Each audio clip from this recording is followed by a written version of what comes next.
Hola con todos, bienvenidos a un nuevo video. Hoy hablaremos sobre los elementos de la semiología a partir de autores y conceptos claves. Empezaremos con lengua y habla. Para Saussure, la lengua es el lenguaje menos la palabra. El individuo no puede por sí mismo ni crearla ni modificarla, es un sistema de signos.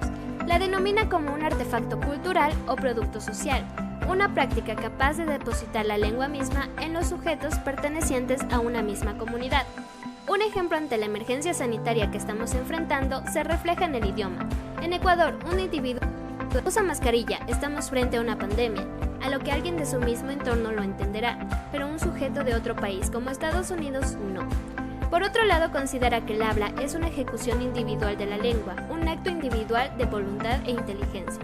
En nuestro país manejamos el español, sin embargo, cada individuo lo expresa diferente. Por ejemplo, una persona te dirá, existe coronavirus, otra existe el COVID-19 y otra existe una pandemia.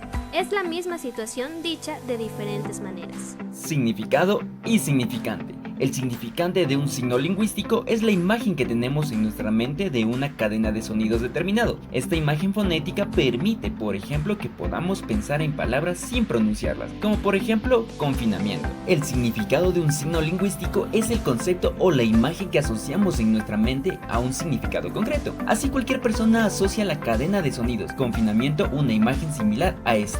El significado no es un objeto real, sino solamente el concepto que una cadena de sonidos nos sugiere. Por eso, cuando escuchamos la palabra mascarilla, podemos pensar en una mascarilla de color blanca o con diseño, pero en cualquier caso, sea cual fuera nuestra representación mental de la palabra mascarilla, siempre pensaremos en un instrumento que nos ayuda a prevenir un contagio. Además del significante y significado, tenemos otros aspectos, indicios. Son aquellos signos que sin parecerse al objeto significado, mantienen con él alguna relación de dependencia. Por ejemplo, tos o fiebre puede ser indicios de un resfriado. Íconos. Son signos interpretados que se caracterizan por una gran similitud entre el objeto representado y la representación. Por ejemplo, la señal de mantenerse distanciados por seguridad o a su vez el uso obligatorio de alcohol. Símbolos. Son signos intencionados que se basan la relación con lo representado en una convención totalmente arbitraria, en lo que no hay ninguna semejanza ni parecido. El sintagma.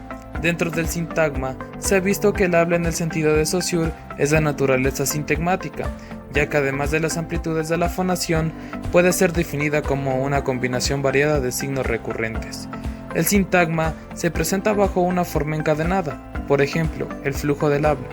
Ahora bien, el sentido no puede nacer más que de una articulación, es decir, de una división simultánea de la capa significante y de la masa significada. El lenguaje es en cierta medida lo que divide lo real frente a todo sintagma. El sintagma es a la vez continuo y sin embargo solo puede vehicularse sentido si él mismo es articulado. El sistema constituye el segundo eje del lenguaje.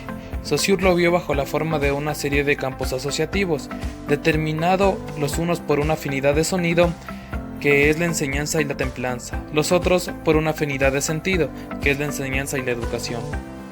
Saussure insiste sobre la palabra término colocada en lugar de palabra, unidad de orden sintegmática, porque precisamente desde que decimos término en lugar de palabra se evoca la idea del sistema. Los conceptos mencionados anteriormente han sido comprendidos a partir de una caracterización de la denotación y la connotación. La denotación es definida por su literalidad, mientras que la connotación consiste en el valor simbólico de una palabra. Es decir, el primero es racional y lógico, que por medio de una palabra da paso al segundo, que es intuitivo, globalizador y simultáneo. Lo connotativo enriquece al lenguaje, ya que a las denotaciones ya concebidas se agregan connotaciones vitales. De esta manera, un significante puede alcanzar más significaciones. Por ejemplo, la palabra COVID-19, cuyo significado básico es una palabra infecciosa causada por el coronavirus que se ha descubierto recientemente, mientras que la connotación de COVID-19 se puede dar tomando en cuenta el contexto y la acción.